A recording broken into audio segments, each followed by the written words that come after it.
¿Cómo no he de querer? Dijo. Pero esto no es, según parece, un simple lance de tejuelo, sino un volverse el alma desde el día nocturno hacia el verdadero. Una ascensión hacia el ser de la cual diremos que es la auténtica filosofía. Efectivamente. No hay, pues, que investigar cuál de las enseñanzas tiene un tal poder. ¿Cómo no? Pues bien, ¿cuál podrá ser, oh, Glaucón, la enseñanza que atraiga el alma desde lo que nace hacia lo que existe? Mas al decir esto se me ocurre lo siguiente. No afirmamos que era forzoso que estos fuesen en su juventud atletas de guerra. Tal dijimos, en efecto. Por consiguiente es necesario que la enseñanza que buscamos tenga, además de aquello, esto otro, que el no ser inútil para los guerreros. Desde luego dijo. Así debe ser si es posible. Ahora bien, antes les educamos por medio de la gimnástica y la música. Así es, dijo. En cuanto a la gimnástica, ésta se afana en torno a lo que nace y muere, pues es el crecimiento y decadencia del cuerpo lo que ella Side. Tal parece. Entonces no será esta la enseñanza que buscamos. 5. No, no lo es. ¿Acaso lo será la música tal como en un principio la describimos? Pero aquella dijo no era, si lo recuerdas, más que una contrapartida de la gimnástica. Educaba a los guardianes por las costumbres. Les procuraba, por medio de la armonía, cierta proporción armónica, pero no conocimiento, y, por medio del ritmo, la euritmia. Y en lo relativo a las narraciones, ya fueran fabulosas o verídicas, presentaba algunos otros rasgos. Siguió diciendo semejantes a estos. Pero no, había en ella ninguna enseñanza que condujera a nada tal como lo que tú investigas ahora. Me lo recuerdas con gran precisión, dije. En efecto, no ofrecía nada semejante. Pues entonces, ¿cuál podrá ser, oh, bendito Glaucón, esa enseñanza? Porque como nos ha parecido, según creo, que las artes eran todas ellas y nobles. ¿Cómo no? Pues qué otra enseñanza nos queda ya, aparte de la música y de la gimnástica y de las artes. Si no podemos dar con ninguna, dije yo, no esté incluida entre estas, tomemos. Pues, una de las que se aplican a todas ellas. ¿Cuál? Por ejemplo, aquello tan general de que se usan todas las artes y razonamientos y ciencias. Lo que es forzoso que todos aprendan en primer lugar. ¿Qué es ello? Dijo. Eso tan vulgar, dije, de conocer el uno y el dos y el tres. En una palabra, yo le llamo número y cálculo. ¿O no ocurre con esto que toda arte y conocimiento se ven obligados a participar de ello? Muy cierto, dijo. ¿No lo hace también, dije, la ciencia militar? Le es absolutamente forzoso, dijo. En efecto, dije, es un general enteramente ridículo el Agamenón que Palamedes nos presenta una y otra vez en las tragedias. ¿No has observado que Palamedes dice haber sido él quien, por haber inventado los números, asignó los puestos al ejército que acampaba ante Ilión, y contó las naves y todo lo demás, y parece como si antes de él nada hubiese sido contado y como si Agamenón no pudiese decir, por no saber tampoco contar, ni siquiera cuántos pies tenía? Pues entonces, ¿qué clase de general piensas que fue? Extraño ciertamente, dijo, si eso fuera verdad. 7. No sé, consideraremos, pues dije, como otro conocimiento indispensable para un hombre de guerra el hallarse en condiciones de calcular y contar. Más que ningún otro, dijo, para quien quiera entender algo, por poco que sea, de organización o, mejor dicho, para quien quiera ser un hombre. Pues bien, dije, observas lo mismo que yo. Con respecto a este conocimiento. ¿Qué es ello? 5. Podría bien ser uno de los que buscamos y que conducen naturalmente a la comprensión. Pero nadie se sirve debidamente de él a pesar de que es absolutamente apto para atraer hacia la esencia. ¿Qué quieres decir? Preguntó. Intentaré enseñarte, dije, lo que a mí al menos me parece. Ve contemplando junto conmigo las cosas que yo voy a ir clasificando entre ni como aptas o no aptas para conducir a donde decimos si afirma o niega a fin de que veamos con mayor evidencia si esto es como yo lo imagino. Enséñame, dijo. Pues bien, dije, te enseño, si quieres contemplarlas, que, entre los objetos de la sensación, los hay que no invitan a la inteligencia a examinarlos, por ser ya suficientemente juzgados por los sentidos. Y otros, en cambio, que la invitan insistentemente a examinarlos, porque los sentidos no dan nada aceptable. Es evidente, dijo, que te refieres a las cosas que se ven de lejos y a las pinturas con sombras. No has entendido bien, contesté, lo que digo. Pues ¿a qué te refieres? Dijo. Los que no la invitan, dije, son cuantos no desembocan al mismo tiempo en dos sensaciones contradictorias. Y los que desembocan los coloco entre los que la invitan, puesto que, tanto sí son impresionados de cerca como de lejos. Los sentidos no indican que el objeto sea más bien esto que lo contrario. Pero comprenderás más claramente lo que digo del siguiente modo. He aquí lo que podríamos llamar tres dedos. El más pequeño, el segundo y el medio. Desde luego, dijo. Fíjate en que hablo de ellos como de algo visto de cerca. Ahora bien, obsérvamelo siguiente con respecto a ellos. Que cada uno se nos muestra igualmente como de un dedo, y en esto nada importa que se le vea en medio o en un extremo, blanco o negro, grueso o delgado, o bien de cualquier otro modo semejante. Porque en todo ello no se ve obligada el alma de los más a preguntar a la inteligencia qué cosa sea un dedo, ya que en ningún caso le ha indicado la vista que el dedo sea al mismo tiempo lo contrario de un dedo. No, en efecto, dijo. De modo que es natural, die, que una cosa, así no llame ni despierte al entendimiento. Es natural. Y que, por lo que toca a su grandeza o pequeñez, las distingue acaso suficientemente la vista, y no le importa a esta nada el que uno de ellos esté en medio o en un extremo. Y le ocurre lo mismo al tacto con el grosor y la delgadez, o la blandura y la dureza. Y los demás sentidos, ¿no proceden acaso? 5. De manera deficiente, al revelar estas cosas.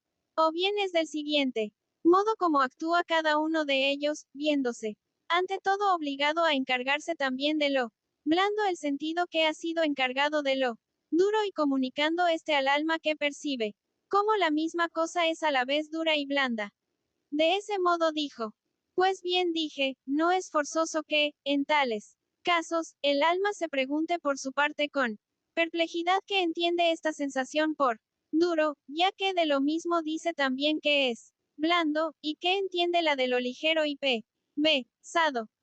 Por ligero y pesado, puesto que llama ligero a lo pesado y pesado a lo ligero. Efectivamente, dijo, he ahí unas comunicaciones extrañas para el alma y que reclaman consideración. Es, pues, natural, dije yo, en caso semejante comience el alma por llamar al cálculo y la inteligencia, e intente investigar con ellos si son una o dos las cosas anunciadas en cada caso. ¿Cómo no? Mas, si resultan ser dos, no aparecerá cada una de ellas como una y distinta de la otra. Sí. Ahora ve, Seyen, si cada una de ellas es una y ambas juntas son dos, las concebirá a las dos como separadas, pues si no estuvieran separadas no las concebiría como dos, sino como una. Bien. Así, pues, la vista también veía, según decimos, lo grande y lo pequeño, pero no separado, sino confundido. ¿No es eso? Sí. Y para aclarar esta confusión, la mente se ha visto obligada a ver lo grande y lo pequeño no confundido, sino separado, al contrario que aquella. Cierto. Pues bien, no es de aquí de donde comienza a venirnos el preguntar qué es lo grande y qué lo pequeño. En un todo. Y de la misma manera llamamos a lo uno inteligible y a lo otro visible. Muy DCTO, dijo. 8. Pues bien, eso es lo que yo quería decir. Cuando afirmaba hace un momento que hay cosas provocadoras de la inteligencia y otras no provocadoras, y cuando a las que penetran en los sentidos en compañía de las opuestas a ellas, las definía como provocadoras, y a las que no, como no despertadoras de la inteligencia. Ya me doy cuenta de yo, y así opino también. ¿Y qué? El número y la unidad, ¿de cuáles te parece que son? No tengo idea, dijo. Pues juzga, dije, por lo expuesto. Si la unidad es contemplada o percibida por cualquier otro sentido de manera suficiente y en sí misma, no será de las cosas que atraen hacia la esencia, como decíamos del dedo. Pero, sí hay siempre algo contrario que se ha visto al mismo tiempo que ella, de modo que no parezca más la unidad que lo opuesto a esta, entonces hará falta ya quien decida y el alma se verá en tal caso forzada a dudar y a investigar, poniendo en acción dentro de ella el pensamiento, y a preguntar qué cosa es la unidad en sí, y con ello la aprehensión de la unidad será de las que conducen y hacen volverse hacia la contemplación del ser. 5. Pero esto, dijo, ocurre en no pequeño grado. Con la visión de ella, pues vemos la misma cosa, como una y como infinita multitud. Pues si tal ocurre a la unidad, dije yo, no. Les ocurrirá también lo mismo a todos los demás números.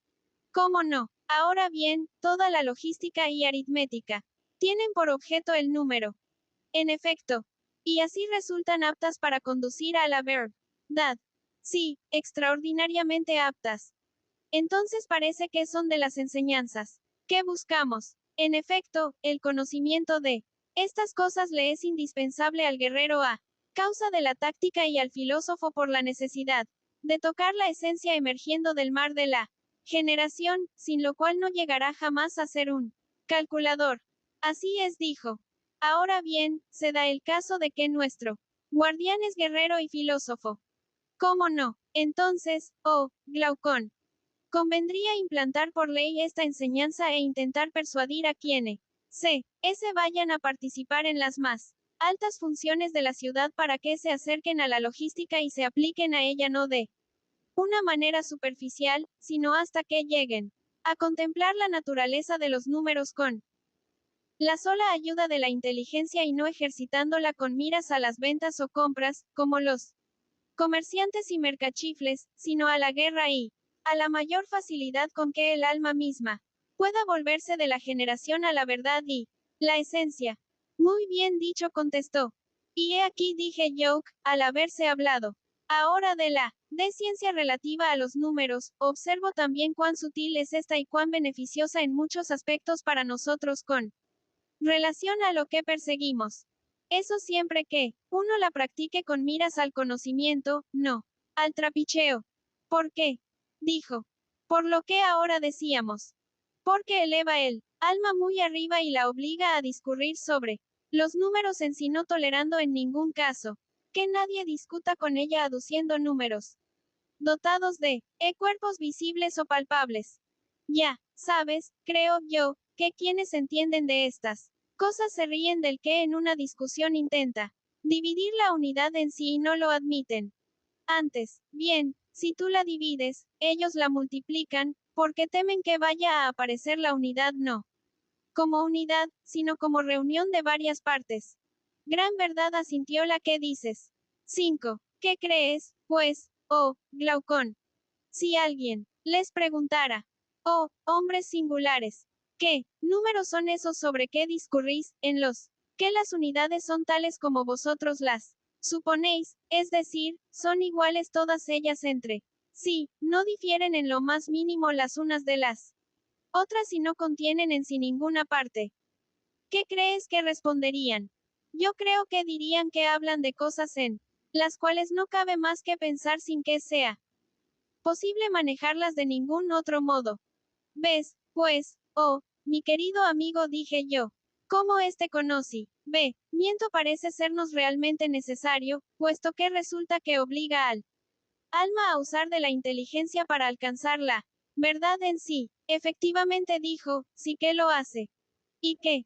¿Has observado que a aquellos a los que la naturaleza ha hecho calculadores les ha dotado también de prontitud para comprender todas o casi todas las ciencias, y que, cuando los espíritus tardos son educados y ejercitados en esta disciplina, sacan de ella, sí, no otro provecho, al menos el hacerse todos más vivaces de lo que antes eran? Así es, dijo. Y verdaderamente creo yo que no te sería, sé, fácil encontrar muchas enseñanzas que cuesten más trabajo que esta a quien la aprende y se ejercita en ella. No, en efecto. Razones todas por las cuales no hay que dejarla. Antes bien, los mejor dotados deben ser educados en ella. De acuerdo, dijo. Y X. Pues bien, dije, dejemos ya sentada esta primera cosa. Pero hay una segunda que sigue. A ella de la que debemos considerar si tal vez nos interesa. ¿Qué es ello? ¿Te refieres acaso? Dijo a la geometría. A eso mismo dije yo. Pues en cuanto de ella se relaciona con las cosas de la guerra, dijo, es evidente que sí que nos interesa. Porque en lo que toca a los campamentos y tomas de posiciones y concentraciones y despliegues de tropas y a todas las demás maniobras que, tanto en las batallas mismas como en las marchas, ejecutan los ejércitos, una misma persona procederá de manera diferente si es geómetra que si no lo es. Sin embargo, dije, para tales cosas sería suficiente una pequeña parte de la geometría y del cálculo. Pero es precisamente la mayor y más avanzada parte de ella la que debemos examinar para ver si tiende a aquello que decíamos, a hacer que se contemple más fácilmente la idea del bien. Y tienden a ese fin, decimos, todas las cosas que obligan al alma a volverse hacia aquel lugar en que está lo más dichoso de cuanto es, lo que a todo trance tiene ella que ver. Dices bien, asintió. De modo que si obliga a contemplar la esencia, conviene. Y si la generación, no conviene. Tal decimos, en efecto. Pues vi. 5N dije yo, he aquí una cosa que, cuantos sepan algo, por poco que sea, de geometría no nos irán a discutir. Que con esta ciencia ocurre todo lo contrario de lo que dicen de ella cuantos la practican. ¿Cómo? Dijo. En efecto, su lenguaje es sumamente ridículo y forzado, pues hablan como si estuvieran obrando y como si todas sus explicaciones las hicieran con miras a la práctica, y emplean toda clase de términos tan pomposo. Como cuadrar, aplicar y adicionar. Sin embargo, toda esta disciplina es, según yo creo, de las que se cultivan con miras al conocimiento. Desde luego, dijo. Y no hay que convenir también en lo siguiente. ¿En qué? En qué es cultivada con miras al conocimiento de lo que siempre existe, pero no de lo que en algún momento nace o muere. Nada cuesta convenir en ello, dijo. En efecto, la geometría es conocimiento de lo que siempre existe. Entonces, oh, mi noble amigo, atraerá el alma hacia la verdad y formará mentes filosóficas que dirijan hacia arriba aquello que ahora dirigimos indebidamente hacia abajo. Sí, y en gran manera, dijo. Pues bien, repliqué, en gran manera también hay que ordenar a los de Tucalípolis que no se aparten en absoluto de la geometría. Porque tampoco son exiguas sus ventajas accesorias. ¿Cuáles? Dijo. No solo dije las que tú mismo citaste con respecto a la guerra, sino que también sabemos que, por lo que toca a comprender más fácilmente en cualquier otro estudio, existe una diferencia total y absoluta entre quien se ha acercado a la geometría y quien no. Sí, por Zeus. Una diferencia absoluta, dijo. Establecemos, pues, esta como segunda enseñanza para los jóvenes. Establezcámosla, dijo. X y qué. Establecemos como tercera la astronomía. ¿De o no estás de acuerdo? Sí, por cierto, dijo. Pues el hallarse en condiciones de reconocer bien los tiempos del mes o del año no solo es útil para la labranza y el pilotaje, sino también no menos para el arte estratégico. Me haces gracia, dije, porque pareces temer al vulgo, no crean que prescribes enseñanzas inútiles. Sin embargo, no es en modo algo no despreciable, aunque resulte difícil de creer. El hecho de que por estas enseñanzas es purificado y reavivado, cuando está corrompido y cegado por causa de las demás ocupaciones, el órgano del alma de cada uno que, por ser el 5, único con que es contemplada la verdad, resulta más digno de ser conservado que 10.000 ojos. Ahora bien, los que profesan esta misma opinión juzgarán que es imponderable la justeza con que hablas. Pero quienes no hayan reparado en ninguna de estas cosas pensarán, como es natural, que no vale nada lo que dices. Porque no ven que estos estudios produzcan ningún otro beneficio digno de mención. Considera, pues, desde ahora mismo con quiénes estás hablando. O si tal vez no hablas ni con unos ni con otros, sino que eres tú mismo a quien principalmente diriges tus argumentos. Sin llevar a mal, no obstante, que haya algún otro que pueda acaso obtener algún beneficio de ellos. Eso es lo que prefiero, dijo. Hablar, preguntar y responder sobre todo para provecho mío. Entonces dije yo, vuelve hacia atrás, pues, nos hemos equivocado cuando, hace un momento, tomamos lo que sigue a la geometría. Pues ¿cómo lo tomamos? Dijo. Después de las superficies, dije yo, tomamos el sólido que está ya en movimiento sin haberlo considerado antes en sí mismo. Pero lo correcto es tomar, inmediatamente después del segundo desarrollo, el tercero. Y esto versa, según creo, sobre el desarrollo de los cubos y sobre lo que participa de profundidad. Así es, dijo. Mas esa es una cuestión, oh, Sócrates, que me parece no estar todavía resuelta. Y ello, por dos razones, dije yo. Porque, al no haber ninguna ciudad que los estime debidamente, estos conocimientos, ya de por sí difíciles, son objeto de una investigación poco intensa. Y porque los investigadores necesitan de un director, sin él, cual no serán capaces de descubrir nada, y este director, en primer lugar, es difícil que exista, y en segundo, aun suponiendo que existiera, en las condiciones actuales no le obedecerían, movidos de su presunción, los que están dotados para investigar sobre estas cosas.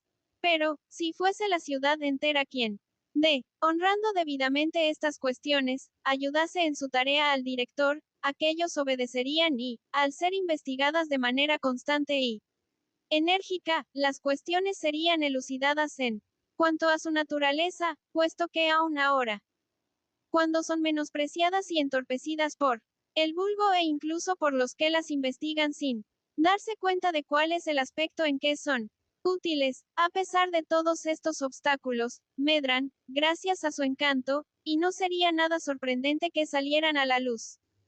En efecto, dijo, su encanto es extraordinario. Pero repíteme con más claridad lo que decías hace un momento. Ponías ante todo, si mal no recuerdo, el estudio de las superficies, es decir, la geometría. Sí, dije yo, y después dijo, al principio pusiste detrás de ella la astronomía, pero luego te volviste atrás. Es que dije, el querer exponerlo todo con demasiada rapidez me hace ir más despacio. Pues a continuación viene el estudio del desarrollo en profundidad. Pero como no ha originado sino investigaciones ridículas, lo pasé por alto y, después de la geometría, hablé de la astronomía, es decir, del movimiento en profundidad. Bien dices, asintió. Pues bien, dije, pongamos la astronomía como cuarta enseñanza, dando por supuesto que la ciudad contará con la disciplina que ahora hemos omitido tan pronto como quiera ocuparse de ella. Es natural, dijo él. Pero como hace poco me reprendías, oh, Sócrates, por alabar la astronomía en forma demasiado cargante, ahora lo voy a hacer desde el punto 5. Tú de vista en que tú la tratas. En efecto, me parece evidente para todos que ella obliga al alma a mirar hacia arriba y la lleva de las cosas de aquí a las de allá. Quizá contesté sea evidente para todos, pero no para mí, porque yo no creo lo mismo. Pues, ¿qué crees? Dijo. Que, tal como la tratan hoy los que quieren elevarnos hasta su filosofía, lo que hace es obligar a mirar muy hacia abajo. ¿Cómo dices? Preguntó. Que no es de mezquina de lo que peca. Según yo veo, dije, la idea que te formas sobre lo que es la disciplina referente a lo de arriba. Supongamos que una persona observara algo al contemplar, mirando hacia arriba, la decoración de un techo. Tú pareces creer que este hombre contempla con la inteligencia y no con los ojos. Quizás seas tú el que juzgue. Sé, ese rectamente y estúpidamente yo, pero, por mi parte, no puedo creer que exista otra ciencia que haga al alma mirar hacia arriba sino aquella que versa sobre lo existente e invisible. Pero, cuando es una de las cosas sensibles la que intenta conocer una persona, yo afirmo que, tanto si mira hacia arriba con la boca abierta como hacia abajo con ella cerrada, jamás la conocerá, porque ninguna de esas cosas es objeto de conocimiento, y su alma no mirará hacia lo alto, sino hacia abajo ni, aun en el caso de que intente aprenderlas nadando boca arriba por la tierra o por el mar. Sí, lo tengo bien merecido, dijo. Con razón, me reprendes. Pero ¿de qué manera, distinta de la usual, decías que era menester aprender la astronomía para que su conocimiento fuera útil? Con respecto a lo que decimos. Del modo siguiente dije yo. De estas tracerías con Q. D. Está bordado el cielo hay que pensar que son, es verdad, lo más bello y perfecto que en su género existe. Pero también, que, por estar labradas en materia visible, de merecen en mucho de sus contrapartidas verdaderas, es decir, de los movimientos con que, en relación la una con la otra y según el verdadero número y todas las verdaderas figuras, se mueven, moviendo a su vez lo que hay en ellas. La rapidez en sí y la lentitud en sí, movimientos, que son perceptibles para la razón y el pensamiento, pero no para la vista. ¿O es que crees? Otra cosa. Punto. En modo alguno dijo. Pues bien dije, debemos servirnos de ese cielo recamado como de un ejemplo que nos facilite la comprensión de aquellas cosas, del mismo modo que si nos hubiésemos encontrado con unos dibujos exquisitamente trazados y trabajados por mano de Dédalo o de algún otro artista o pintor. En efecto, me figuro yo que cualquiera que entendiese de geometría reco no sería, al ver una tal obra, que no la había mejor en cuanto a ejecución. Pero consideraría absurdo el ponerse a estudiarla en serio con idea de encontrar en ella la verdad acerca de lo igual o de lo doble o de cualquier otra proporción. Como n5 o va a ser absurdo. Dijo. Pues bien, al que sea realmente astrónomo. Dije yo, ¿no crees que le ocurrirá lo mismo? Cuando mire a los movimientos de los astros. Considerará, en efecto, que el artífice del cielo ha reunido, en él y en lo que hay en él, la mayor belleza que es posible reunir en semejantes obras. Pero, en cuanto a la proporción de la noche con respecto al día y de estos con respecto al mes y del mes con respecto barra baja al año y de los demás astros relacionados entre sí y con aquellos, ¿no crees que tendrá por un ser extraño a quien opine que estas cosas ocurren siempre? Del mismo modo y que, aun teniendo cuerpos y siendo visibles, no varían jamás en lo más mínimo, e intente por todos los medios buscar la verdad sobre ello. Tal es mi opinión, contestó ahora que te lo oigo decir. Entonces dije yo, practicaremos la astronomía del mismo modo que la geometría, valiéndonos de problemas, y dejaremos las cosas del cielo si es, sé, que queremos tornar de inútil en útil, por medio de un verdadero trato con la astronomía, aquello que de inteligente hay por naturaleza en el alma. Verdaderamente, dijo, impones una tarea, muchas veces mayor que la que ahora realizan los astrónomos. Y creo también, dije yo, si para algo servimos en calidad de legisladores, nuestras prescripciones serán similares en otros aspectos. 12. Pero puedes recordarme alguna otra de las enseñanzas adecuadas. No puedo, dijo, al menos así, de momento. Pues no es una sola, contesté, sino muchas. Las formas Q, D, U, E, en mi opinión, presenta el movimiento. Todas ellas las podría tal vez nombrar el que sea sabio. Pero las que nos saltan a la vista incluso a nosotros son dos. ¿Cuáles? Además de la citada, dije yo, la que responde a ella. ¿Cuál es esa? Parece que, así como los ojos han sido constituidos para la astronomía, del mismo modo los oídos lo han sido con miras al movimiento armónico, y estas ciencias son como hermanas entre sí, según dicen los pitagóricos, con los cuales, oh, Glaucón, estamos de acuerdo también nosotros. ¿O de qué otro modo opinamos? Así dijo. Pues bien, dije yo, como la labor es mucha. Les preguntaremos a ellos qué opinan sobre esas cosas y quizás sobre otras. Pero sin dejar, nosotros, de mantener constantemente nuestro principio. ¿Cuál? Que aquellos a los que hemos de educar no vayan a emprender un estudio de estas cosas, que resulte imperfecto o que no llegue infaliblemente al lugar a Q. 5. Es preciso que todo llegue, como decíamos hace poco de la astronomía.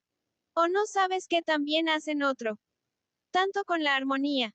En efecto, se dedican a medir uno con otro los acordes y sonidos escuchados y así se toman, como los astrónomos, un trabajo inútil. Sí, por los dioses dijo, y también ridículo. Pues hablan de no sé qué espesuras y aguzan los oídos como para cazar los ruidos del vecino. Y, mientras los unos dicen que todavía oyen, entre medias un sonido y que este es el más pequeño intervalo que pueda darse, con arreglo al cual hay que medir, los otros sostienen, en cambio, que del mismo modo han sonado ya antes las cuerdas, y tanto unos como otros prefieren los oídos a la inteligencia. Pero tú te refieres, dije yo, a esas buenas gentes que dan guerra a las cuerdas y las torturan, retorciéndolas con las clavijas. En fin, dejaré esta imagen, que se alargaría demasiado si hablase de cómo golpean a las cuerdas con el plectro y las acus. Y ellas niegan y desafían a su verdugo y diré que no hablaba de esos, sino de aquellos a los que hace poco decíamos que íbamos a consultar acerca de la armonía. Pues, estos hacen lo mismo que los que se ocupan de astronomía. En efecto, buscan números en los acordes percibidos por el oído. Pero no se remontan a los problemas ni investigan qué números son concordes y cuáles no y por qué lo son los unos y no los otros. Es propia de un genio, dijo la tarea de qué hablas. Pero es un estudio útil, dije yo, para la investigación de lo bello y lo bueno, aunque inútil para quien lo practique con otras miras. Es natural, dijo. 13. Y yo, creo, dije, con respecto al estudio de todas estas cosas que hemos enumerado, que, si se llega por medio de él a descubrir la comunidad y afinidad existentes entre una y otras y a colegir el aspecto en que son mutuamente afines, nos aportará alguno de los fines que perseguimos y nuestra labor no será inútil. Pero en caso contrario lo será. Eso auguro yo también, dijo. Pero es un enorme tilde ajo el que tú dices, oh, Sócrates. ¿Te refieres al preludio? Dije yo, ¿a qué otra cosa? O es no sabemos que todas estas cosas no son más que el preludio de la melodía que hay que aprender. Pues no creo que te parezca que los entendidos en estas cosas son dialécticos. No, por Zeus. Dijo, excepto un pequeñísimo número de aquellos con los que me he encontrado. Pero entonces dije, quienes no son capaces de dar o pedir cuenta de nada, ¿crees que sabrán jamás algo de lo que decimos que es necesario saber? Tampoco eso lo creo, dijo. Entonces, 5. Glaucón. Dije, no tenemos ya aquí la melodía misma que el arte dialéctico ejecuta, la cual, aun siendo inteligible, es imitada por la facultad de la vista, de la que decíamos que intentaba ya mirar a los propios animales y luego a los propios astros y por fin al mismo sol. Ve igualmente, cuando uno se vale de la dialéctica para intentar dirigirse, con ayuda de la razón y sin intervención de ningún sentido, hacia lo que es cada cosa en sí cuando no desiste hasta alcanzar, con el solo auxilio de la inteligencia, lo que es el bien en sí, entonces llega ya al término mismo de la inteligible. Del mismo modo que aquel llegó entonces al de lo visible. Exactamente, dijo. ¿Y qué? ¿No es este viaje lo que llamas dialéctica? ¿Cómo no? Y el liberarse de las cadenas, dije yo, y volverse de las sombras hacia las imágenes y el fuego y ascender desde la caverna hasta el lugar iluminado por el sol y no poder allí mirar todavía a los animales ni a las plantas ni a la luz solar, sino únicamente a los reflejos divinos que se ven en las aguas y a las sombras de seres reales, aunque no ya a las sombras de imágenes proyectadas por otra luz que, comparada con el de sol, es semejante a ellas. He aquí los efectos que produce todo ese estudio de las ciencias que hemos enumerado, el cual eleva a la mejor parte del alma hacia la contemplación del mejor de los seres del mismo modo que antes elevaba a la parte más perspicaz del cuerpo hacia la contemplación de lo más luminoso que existe en la región material y visible. Por mi parte dijo así lo admito. Sin embargo me parece algo sumamente difícil de admitir, aunque es también difícil por otra parte el rechazarlo. De todos modos, como no son cosas que haya de ser oídas solamente en este momento, sino que habrá de volver a ellas otras muchas veces. Supongamos que esto es tal como ahora se ha dicho y vayamos a la melodía. En sí estudiémosla del mismo modo que lo hemos hecho con el proemio. Dinos, pues, ¿cuál? 5. Es la naturaleza de la facultad dialéctica y en cuántas especies se divide y cuáles son sus caminos, porque estos parece que van por fin a ser los que conduzcan a aquel lugar una vez llegados al cual podamos descansar de nuestro viaje ya terminado. Pero no serás ya capaz de seguirme, querido Glaucón, dije, aunque no por falta de buena voluntad por mi parte. Y entonces contemplarlas, no ya la imagen de lo que decimos, sino la verdad en sí o al menos lo que yo entiendo por tal. ¿Será así o no lo será? Que sobre eso no vale la pena de discutir. Pero lo que sí se puede mantener es que hay algo semejante que es necesario ver. No es eso. ¿Cómo no? No es verdad que la facultad dialéctica es la única que puede mostrarlo a quien sea conocedor de lo que a poco enumerábamos si no es posible llegar a ello por ningún otro medio. También esto merece ser mantenido, dijo. He aquí un a cosa al menos dije yo, nadie podrá afirmar contra lo que decimos, y es que exista otro método que intente, en todo caso y con respecto a cada cosa en sí, aprender de manera sistemática lo que es cada una de ellas. Pues casi todas las demás artes versan o sobre las opiniones y deseos de los hombres o sobre los nacimientos y fabricaciones, o bien, están dedicadas por entero al cuidado de las cosas nacidas y fabricadas, y las restantes, de las que decíamos que aprendían algo de lo que existe, es decir, la geometría y las que le siguen, ya vemos que no hacen más que soñar con lo que existe, pero que serán incapaces de contemplarlo en vigilia mientras, valiéndose de hipótesis, dejen estas intactas por no poder dar cuenta de ellas. En efecto, cuando el principio es lo que uno sabe y la conclusión y parte intermedia están entretejidas con lo que uno no conoce, ¿qué posibilidad existe de que una semejante concatenación llegue jamás a ser conocimiento? Ninguna, dijo. 14. Entonces dije yo, el método dialéctico es el único que, echando abajo de las hipótesis, se encamina hacia el principio mismo para pisar allí terreno firme. Y al ojo del alma, que está verdaderamente sumido en un bárbaro lodazal, lo atrae con suavidad, lo eleva a las alturas, utilizando como auxiliares en esta labor de atracción a las artes hace poco enumeradas, que, aunque por Utina las hemos llamado muchas veces conocimientos, necesitan otro nombre que se pueda aplicar a algo más claro que la opinión, pero más oscuro que el conocimiento. En algún momento anterior empleamos la palabra pensamiento. Pero no me parece a mí que deban discutir por los nombres quienes tienen ante sí una investigación sobre cosas tan importantes como ahora nosotros. No, en efecto, dijo. Pero bastará con que el alma emplee solamente aquel nombre que en algún modo haga ver con claridad la condición de la cosa. Bastará. Bastará, pues dije yo, con llamar, lo mismo que antes, a la 5. Primera parte, conocimiento. A la segunda, pensamiento. A la tercera, creencia, imaginación a la cuarta. Y a estas dos últimas, juntas, opinión. Y a aquellas dos primeras juntas, inteligencia. La opinión se refiere a la generación, y la inteligencia, a la esencia. Y lo que es la esencia con relación a la generación, lo es la inteligencia con relación a la opinión, y lo que la inteligencia con respecto a la opinión, el conocimiento con respecto a la creencia y el pensamiento con respecto a la imaginación.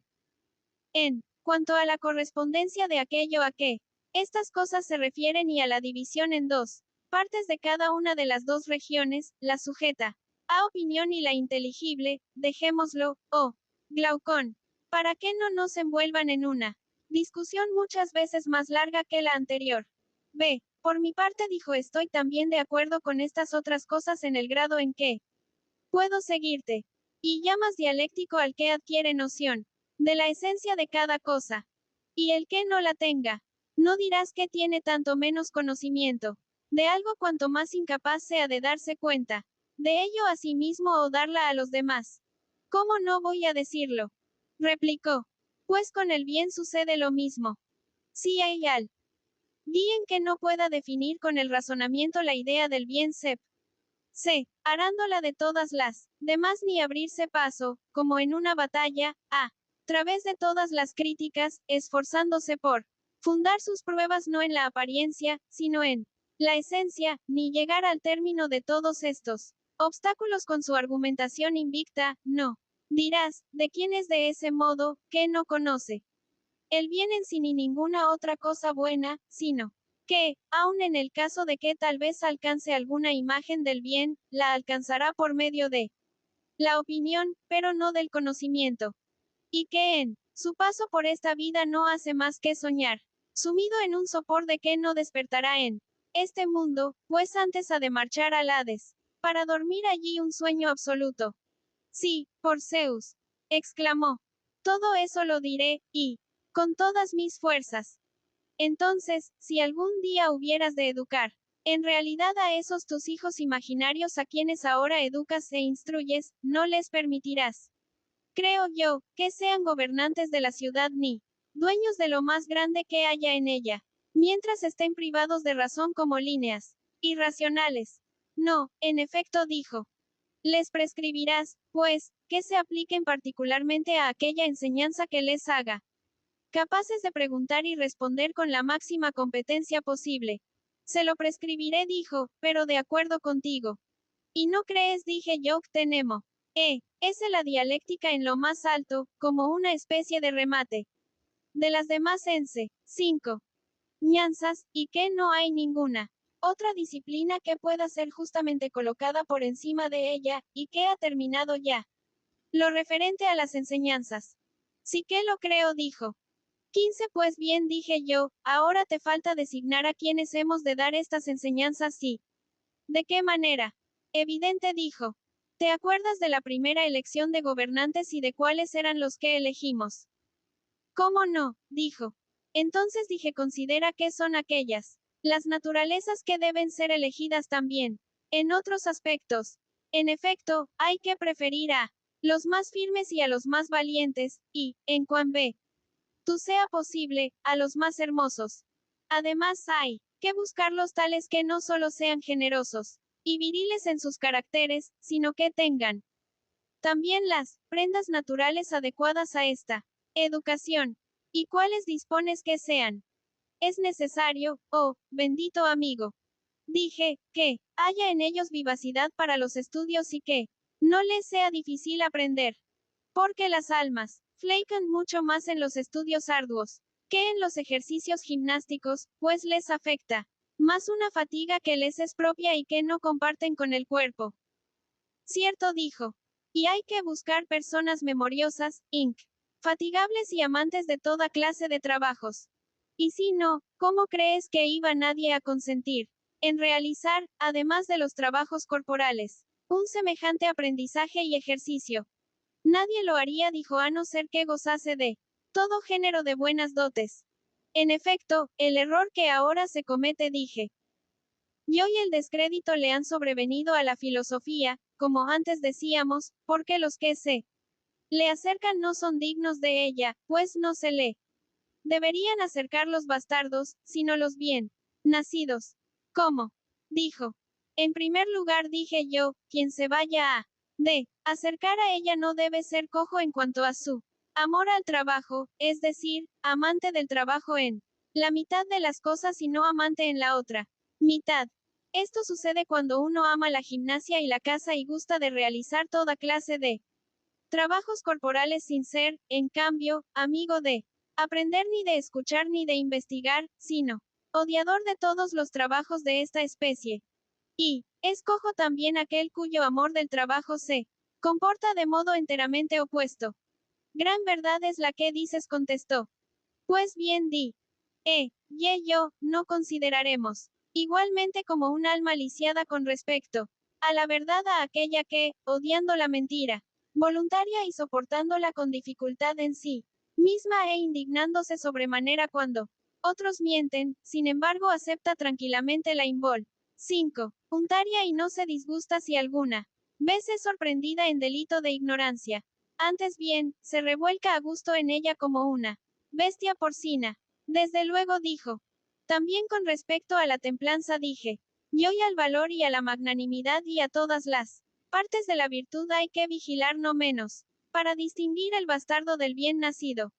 Porque cuando un particular o una ciudad no saben discernir este punto y se ven en el caso de utilizar a alguien con miras a cualquiera de las virtudes citadas, en calidad de amigo él, primero o de gobernante, a segunda, son cojos y bastardos aquellos de que inconscientemente se sirven. Efectivamente dijo, tal sucede. Así, pues, hemos de tener, dije yo, gran cuidado con todo es, porque, si son hombres, bien dispuestos en cuerpo y alma los que eduquemos aplicándoles a tan importantes enseñanzas y ejercicios, la justicia misma no podrá echarnos nada en cara y salvaremos la ciudad y el sistema político. Pero, si los aplicados a ello son de otra índole, nos ocurrirá todo lo contrario y cubriremos a la filosofía de un ridículo todavía mayor. Sería verdaderamente vergonzoso, dijo. Por completo dije. Pero me parece que también a mí me está ocurriendo ahora algo risible. ¿Qué? Dijo. Me olvidé. Dije de que estábamos jugando. Y hablé con alguna mayor vehemencia. Pero es que, mientras hablaba, miré a la filosofía, y creo que fue al verla tan indignamente afrentada. Cuando me indigné y, encolerizado contra los culpables, puse demasiada seriedad en lo que dije. No, por Zeus. Exclamó, no es esa la opinión de quien te escucha. Pero si la de quien habla, dije. Mas no olvidemos esto. Que, si bien en la primera elección escogían de osa ancianos, en esta segunda no. Será posible hacerlo. Pues no creamos a Solón, cuando dice que uno es capaz de aprender muchas cosas mientras envejece. Antes podrá un viejo correr que aprender y propios son de jóvenes todos los trabajos grandes y múltiples. Por fuerza dijo. 16. De modo que lo concerniente a los números y a la geometría y a toda la instrucción preliminar que debe preceder a la dialéctica, hay que ponérselo por delante cuando sean niños, pero no dando a la enseñanza una forma que les obligue a aprender por la fuerza. ¿Por qué? Porque no, hay ninguna disciplina, dije yo, deba aprender el hombre libre por medio de la esclavitud. En efecto, si los trabajos corporales no deterioran más el cuerpo por el hecho de haber sido realizados obligadamente, el alma no conserva ningún conocimiento que haya penetrado en ella por la fuerza. Cierto dijo. No emplees, pues, la fuerza. 5. Mi buen amigo, dije, para instruir a los niños. Que se eduquen, jugando y así podrás también conocer mejor. ¿Para qué está dotado cada uno de ellos? Es natural lo que dices, respondió. Pues bien, ¿te acuerdas? Pregunté de qué. Dijimos que los niños habían de ser también llevados a la guerra en calidad de espectadores, montados a caballo y que era menester acercarlos a ella, siempre que no hubiese peligro, y hacer que, como los cachorros, probasen la sangre. Me acuerdo, dijo. Pues bien, dije, al que demuestre siempre una mayor agilidad en todos estos trabajos, estudios y peligros, a ese hay que incluirlo en un grupo selecto. ¿A qué edad? Dijo. Cuando haya terminado, dije, ese período de gimnasia obligatoria que, ya sean 2 o 3, los años que dure, les impide dedicarse a ninguna otra cosa. Pues el cansancio y el sueño son enemigos del estudio. Además, una de las pruebas, y no la menos importante, será esta de cómo demuestre ser cada cual en los ejercicios gimnásticos. ¿Cómo no? Dijo. Y después de este periodo, dije yo, los elegidos de los veintenarios obtendrán mayores honras que lo ese demás y los conocimientos adquiridos separadamente por estos durante su educación infantil habrá que dárselos reunidos en una visión general de las relaciones que existen entre unas y otras disciplinas y entre cada De ella sí la naturaleza del ser. Ciertamente dijo, es el único conocimiento que se mantiene firme en aquellos en que penetra. Además dije yo es el que mejor prueba si una naturaleza es dialéctica o no. Porque el que tiene visión de conjunto es dialéctico.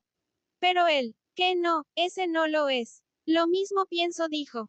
Será, pues, necesario dije yo consideres estoy que a quienes, además de aventajar a los otros en ello, se muestren también firmes en el aprendizaje y firmes en la guerra y en las demás actividades, a estos los separes nuevamente de entre los ya elegidos, tan pronto como hayan rebasado los 30 años, para hacerles objeto de honores aún más grandes investigar, probándoles por medio del poder dialéctico, quién es capaz de encaminarse hacia el ser mismo en compañía de la verdad y sin ayuda de la vista ni de los demás sentidos.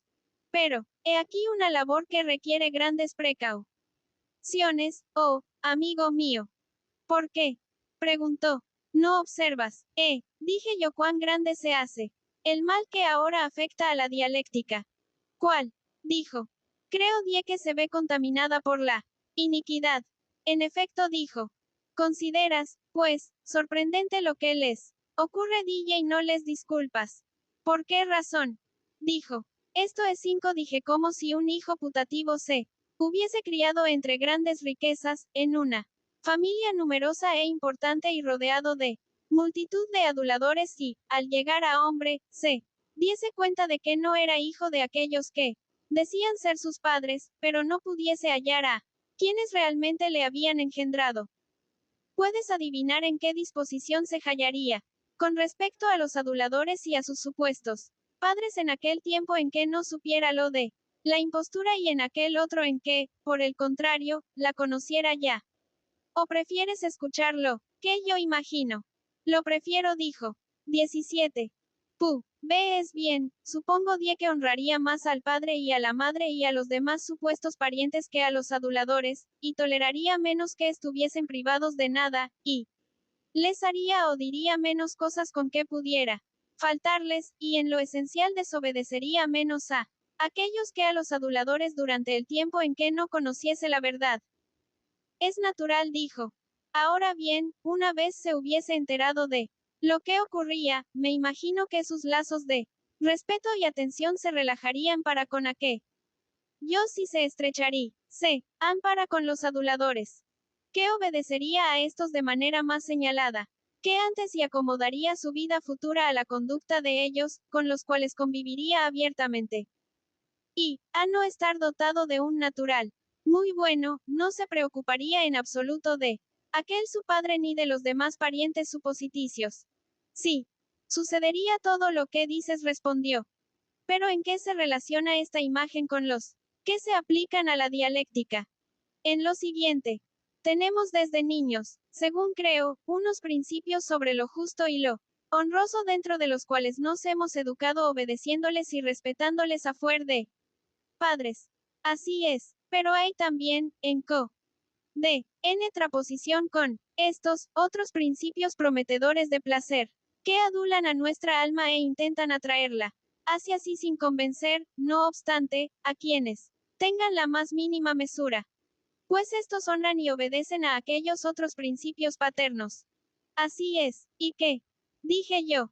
Si al hombre así dispuesto, viene una interrogación y le pregunta qué es lo honroso, y al responder él lo que ha oído decir, al legislador le refuta la argumentación y, confutándole 1000 veces y de 1000 maneras, le lleva a pensar que aquello no es más honroso que deshonroso y que ocurre lo mismo con lo justo y lo bueno y todas las cosas por las que sentía la mayor estimación, ¿qué crees que, después de esto, hará él con ellas en lo tocante a honrarles y obedecerlas? Es forzoso, dijo, que no las honre ya ni les obedezca del mismo modo. Pues bien, dije yo, cuando ya no crea, como antes, que son preciosas ni afines a su alma. Pero tampoco haya encontrado todavía la verdad, ¿existe alguna otra vía? 5. Da a que naturalmente haya de volverse sino aquella que le adula. No existe, dijo.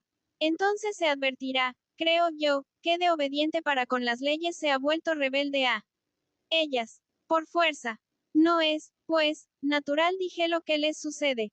A quienes de tal modo se dan a la dialéctica y no son como antes, decía yo, muy dignos de que se les disculpe y de que se les compadezca, dijo. Pues bien, para que no merezcan esa compasión tus treintañales, no hay que proceder con la máxima precaución en su contacto con la dialéctica. Efectivamente, dijo. Y no es, ve, una gran precaución la de que no gusten de la dialéctica mientras sean todavía jóvenes.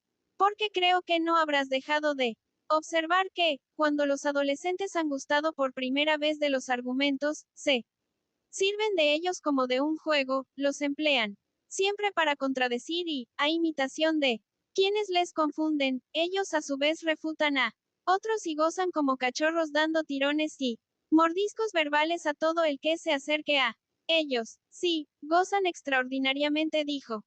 Y una VC es que han refutado a muchos y sufrido también muchas refutaciones, caen rápidamente en la incredulidad con respecto a todo aquello en que antes creían y como consecuencia de esto desacreditan ante los demás no solo a sí mismos, sino también a todo lo tocante a la filosofía. Muy cierto, dijo.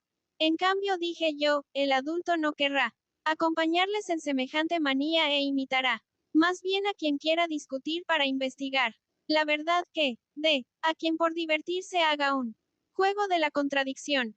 Y así no solo se comportará él con mayor mesura, sino que convertirá la profesión de deshonrosa en respetable. Exactamente, dijo.